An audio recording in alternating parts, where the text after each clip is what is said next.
Jason Rzucidlo reporting from inside the historic Gem Theater here in downtown Detroit, the new home of the Society of Automotive Analysts Auto Outlook Conference.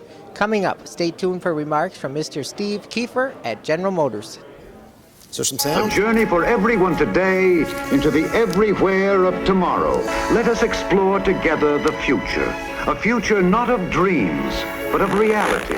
It is now tomorrow.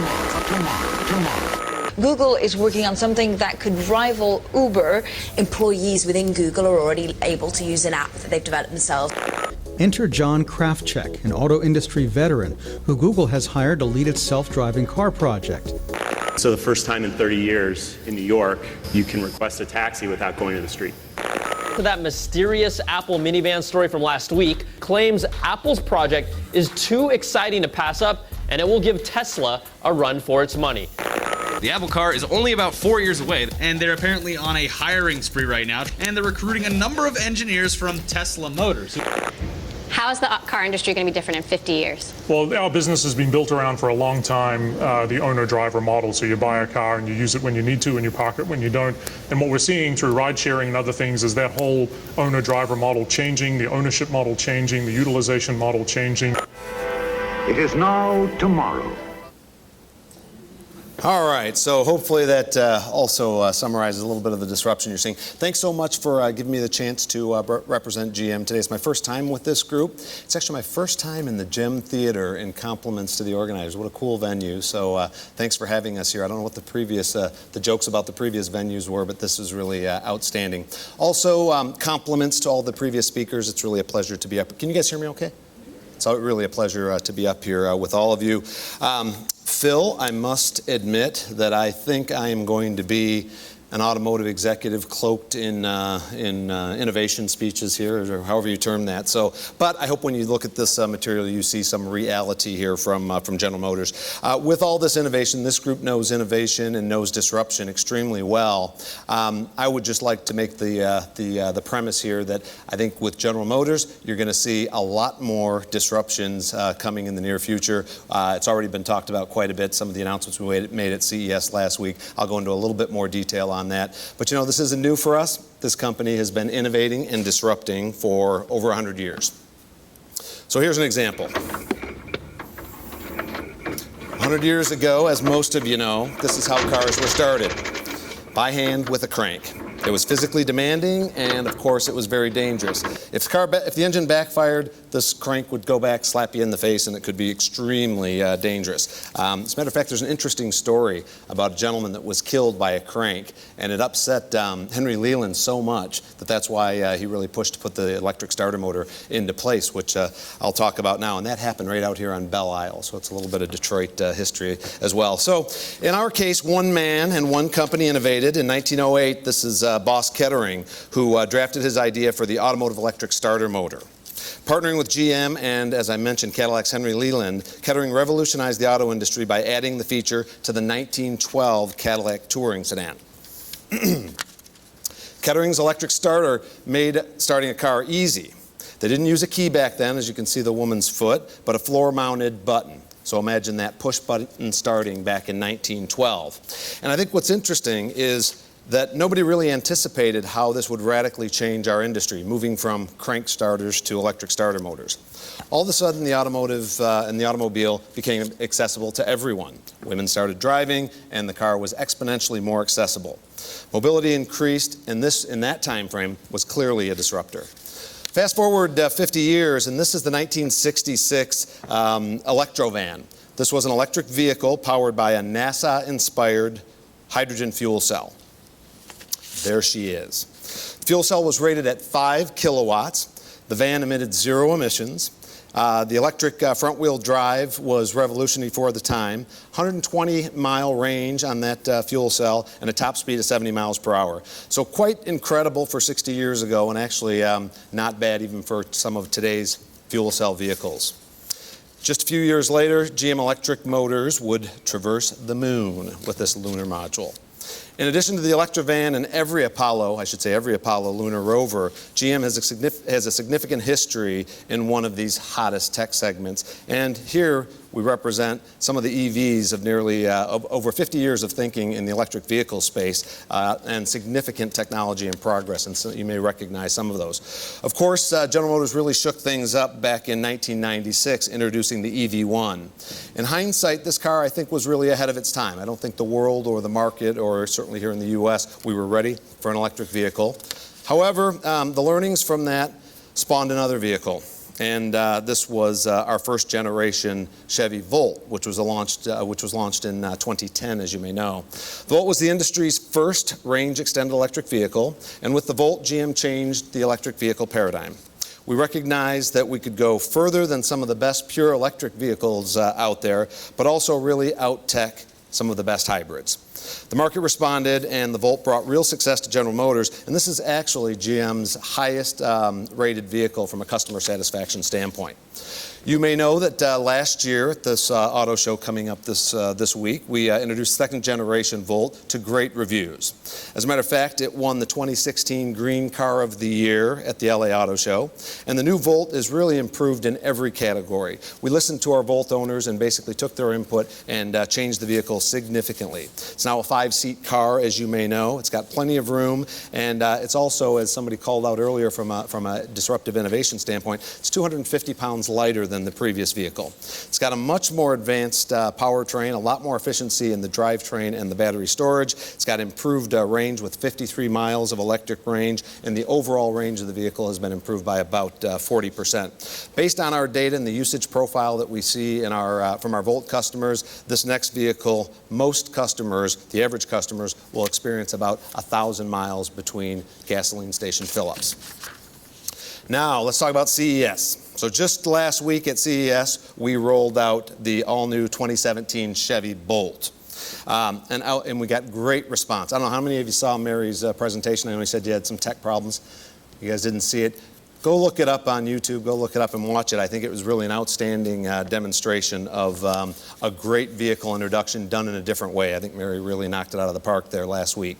The car got great response. On this vehicle, if you haven't heard about it, we're expecting 200 miles range. So we are going into production this year with this vehicle. It will achieve 200 miles range, and it is an electric vehicle for the masses. It will sell for around 30,000 vehicles after the federal tax credits. So it's got roomy interior, flat floor, center touch screen. The touch screen there is 10.2 inches, which is bigger than an iPad Air. And another innovation is this shown here. This is the wide-angle rear camera mirror. So what we're doing here is, this is giving our customers, you can see the comparison there, an unobstructed view through the rear view mirror. What did we do? A lot of vehicles have rear cameras. We're simply streaming the rear camera to the rear view mirror, and you can see the impact that it has. So simple but innovative, and it will make our car much more convenient and much safer to drive. Of course, another critical element is this vehicle is equipped with a new developed DC fast charging system that allows the Bolt to be charged to 80% capacity in about 1 hour. Huge leap in practicality for the use for our customers. And to make sure the charge lasts as long as possible, we've made it efficient in its usage at every aspect, including the new low power consumption Bluetooth 4.0 technology. First reviews are coming in from Electric Avenue. This is out at CES. This is the Electric Avenue we set up to let all of our clients, all of the media experience the new Bolt, and they've come back very, very encouraging. Plus, we were awarded a few honors last week. And I tell you, this is really quite impressive because we were awarded Best in Show at CES for this vehicle and the Best of CES by Engadget. And if you think about that CES show and the kind of technologies that are out there, this was the best of the show. I think it's really cool and really a statement about the technology, and I hope the disruptive technologies, I hope you'll agree it's disruptive technology at 200 miles range. I think it's really a positive statement for how we're changing the marketplace. So new products like this 2017 Bolt are leading the industry in technology, but really there's a storm here. Where's that storm? All right. Some of you may have seen the Wall Street Journal article from Dan Neal called Kiss Your Car Goodbye. Now, I don't know Dan, but I assume he loves cars and he doesn't hate Detroit. But I think the reality is he pointed out a very logical observation that personal vehicles sit idle about 95% of the time. And faced with this reality, among other trends such as urbanization, car sharing, many of the things we've already talked about, Dan points out that the transformation requires a major change in the way we work in our industry and how we partner in our industry. And I'm really pleased that General Motors is in the thick of it. You'll recognize a lot of these company names. There you see Lyft, and there's that other car sharing company that I don't know what that one is, but you may recognize it. They talk about it a lot. A lot of young startups here that 10 years ago didn't really exist or certainly weren't operating in our automotive space, and of course now they are. Each of these companies primarily exists due to increases in connectivity or the way information is exchanged either between vehicles or with the cloud. And these companies are really disrupting our industry, I believe. GM has seen this coming and is prepared for this. So some of you will remember when GM introduced OnStar back in 1996. The concept, so 20 years ago we introduced OnStar in a Cadillac. The concept was really unconventional. And, much like the starter motor, I don't think anybody could anticipate the change it would have on the industry. Here we are 20 years later, and it's having significant impact on our business. In the last 20 years, we have had over 1 billion interactions through our OnStar service, and many of those have been life-saving interactions, and we're very proud of that. We've also now expanded the OnStar product offering into 2 additional continents. It's been introduced in Europe and in China, and more to come. We've developed the capability, and I would say that in this space we own over 500 patents, and I think we're really in a position where we can control the intellectual property in this connectivity space. And there's much more to come with OnStar. So some of the services that you know right now that are shown across the top there only scratch the surface, and you can imagine what kind of things you can do with this technology when you start to use it. Things like improved data sharing, car sharing, warranty management, and predictive maintenance are some of the things that we're doing. And it gets better. If you look at our integrated 4G LTE hardware, which is really helping expand what General Motors can provide to all of our customers. In North America, we have nearly 4 million vehicles that are embedded with the 4G LTE. And by the end of this year, we'll have nearly 12 million connected vehicles around the world.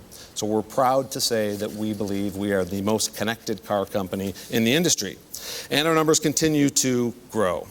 In 2016, all of the vehicle lines in our U.S. retail portfolio will offer 4G LTE. And this, of course, enables connectivity and enables us to do things that right now some people cannot even imagine. So for instance, it was talked about earlier at CES, we announced this expanded partnership with Mobileye. Many of you may know Mobileye, a very interesting tech company out of Israel. We have a long partnership with them, and Aman Shashara, their CEO and founder, is a good supporter of General Motors. You may know that their IQ technology is in many of the vehicles. Their cameras are in many of the vehicles in the industry.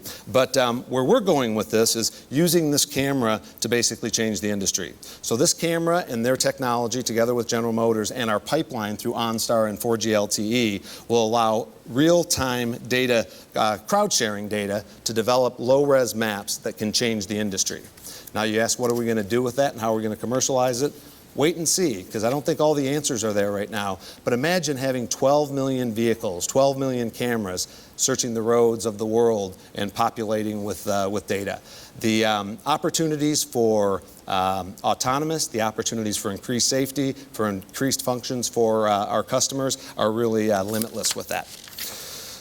Moving on, more learning will come from other activities. So as I talk about using some of these maps for autonomous fleets, we're going to continue to drive technology in the area of autonomous. It was mentioned earlier, we have made an announcement that this year we're putting a fleet of autonomous vehicles at our Warren Technical Center right here in Michigan. So that will be a set of vehicles that will be self-driving in the safety of our contained environment, and our engineers will be able to develop the new technology right there outside the door.